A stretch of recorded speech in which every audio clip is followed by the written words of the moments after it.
You know, wherever we look, we are confronted by sexuality, the exploitation of sexuality. Um, it doesn't matter where you are, at what level of society, everything has a sexual overtone. And if the church is not talking about these things, if the church isn't engaging in conversation, then we have no relevance.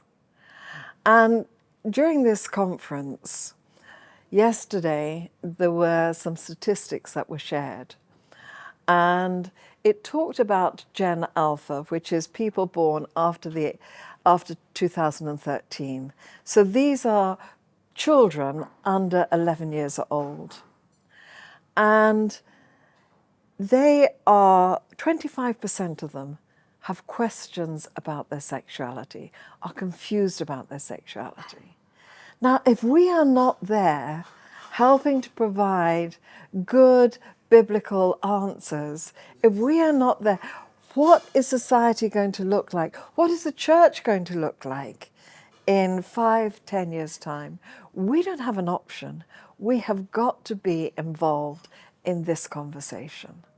That said, it's uncomfortable conversations. It takes us way outside our comfort zone. It takes me outside my comfort zone. You know, there are taboos. We don't like to talk about these things, but we really have to talk about them, because if we don't, we miss out on engaging and giving people the invitation to come and to see how beautiful sexuality can be.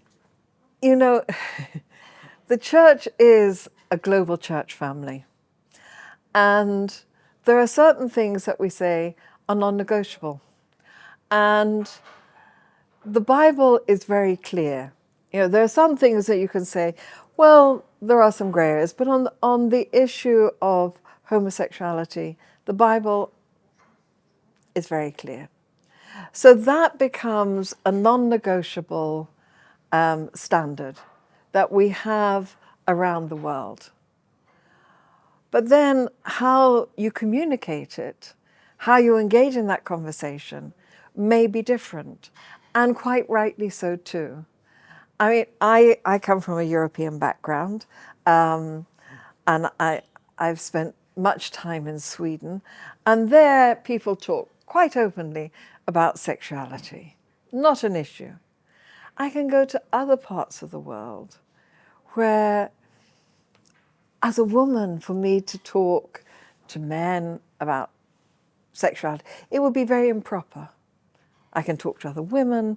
So, you know, we have to be sensitive, and I think we can adjust how we express truth, but the truth is there. It is non-negotiable, and we have a responsibility to communicate that in love. So, yes, there will be different ways that we culturally express it, but I think the underlying message, our basic biblical understanding, that doesn't change wherever we are in the world. You know, it has been such a delight. It's always a delight to come home to Europe.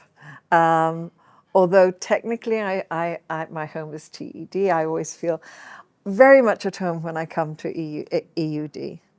And I have been impressed both by the quality of the program that has been put together.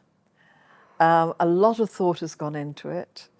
And I love the way that we have had the theology, we have had mission, and we have had society. We've had today we're dealing with the messy part.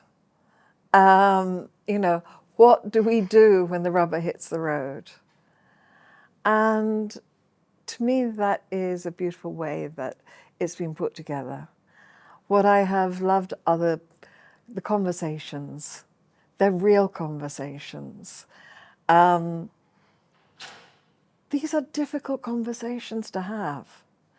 And what the division has done, I think, is great.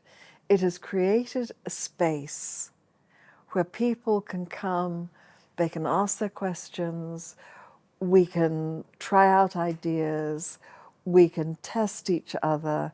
You know, the Bible says iron sharpens iron. When we actually speak and share ideas, that's where someone else will come and say, well, actually, what about this? And you know, you have to look at it, you have to twist it, you have to feel, and together we come to a more unified understanding. And so I think I hope that this is the first of many of these things, because they are needed, and it's been a wonderful opportunity to be here.